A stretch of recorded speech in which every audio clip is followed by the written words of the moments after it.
Dito lang sa camera po. Yeah, kasi alam naman ng lahat ng mga Filipino ngayon all over the country and even outside the country right now that there is really a grave injustice that was done to the former President Rodrigo Duterte. No?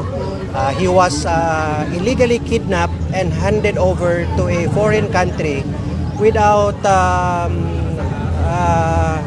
submitting him to local courts. No?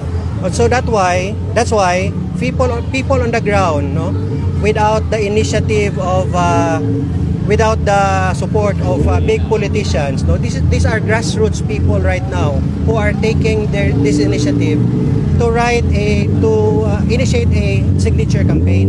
No? So can you just imagine, we are going all over the country right now and we are happy, no, with the result of this because over 1 million signatures have been nakalap natin, no?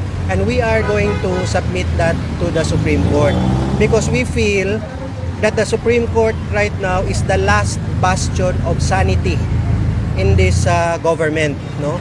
Wala na tayong ibang choice ngayon at saka pag-asa ngayon eh. It's just the Supreme Court eh. And we are very happy that the people behind, no, this building behind me right now are doing their job very well and we are praying.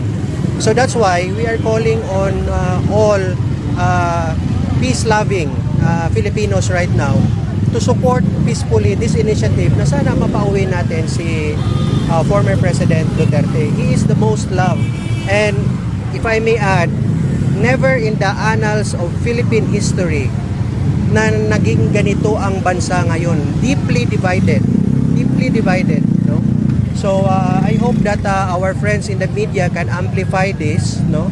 And of course we are praying that he can come home. Sobrang kawawa na talaga yung mama, no? 1 million na po. Kailan niyo po isasubmit? Ngayon, as we speak right now, the caravan is on its way here, coming from Liwasang Bonifacio, and in solidarity, we will be submitting these signatures to the Supreme Court. Para naman at least meron namang konting sanity nga, ika nga, no? Meron namang konting semblance of normalcy itong bansang ito. No? To clarify, sir, the campaign, the signature campaign would urge the Supreme Court to act on the pending petitions. Correct. Yes, to act on the pending because it's a matter of it's a matter of precious time ito eh. Kasi the old man is sitting there, very cold doon sa The Hague, no? Sobrang malamig at saka very frail na siya. He could barely walk na. Kawawa. In fact, I personally, nagigising ako sa madaling araw eh. Bigla na lang ako umiiyak, no? Thinking of that old man there who has done a lot for the country. And then, yun ang ginawa ng gobyernong ito doon sa mamang mahal na taong bayan. Is it deliberate, sir, or coincidental that you're submitting the signature campaign today on the first day of the ICC confirmation of charges? No, it's just coincidental because we have planned this way back. No, the organizers have planned this way back, but it's really the proper time right now because we cannot dilly-dally. We cannot just delay. A grave injustice has been done at The Hague right now. And what can we do about it? We cannot do anything because this government is really not doing anything. Kailan nagsimula, sir, yung pagpapaikot nito? If I'm not mistaken, it was done last year pa. Last year.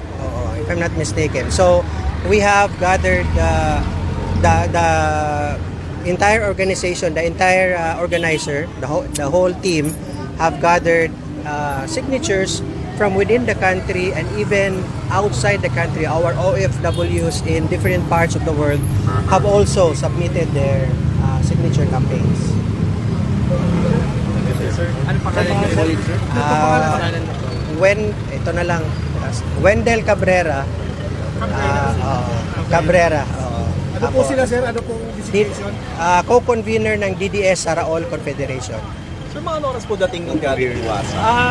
Kanina pa yun sila eh. Probably in 15 minutes. Okay, parang on the way. Baka pwedeng ma-wait na DDS Saraol Confederation.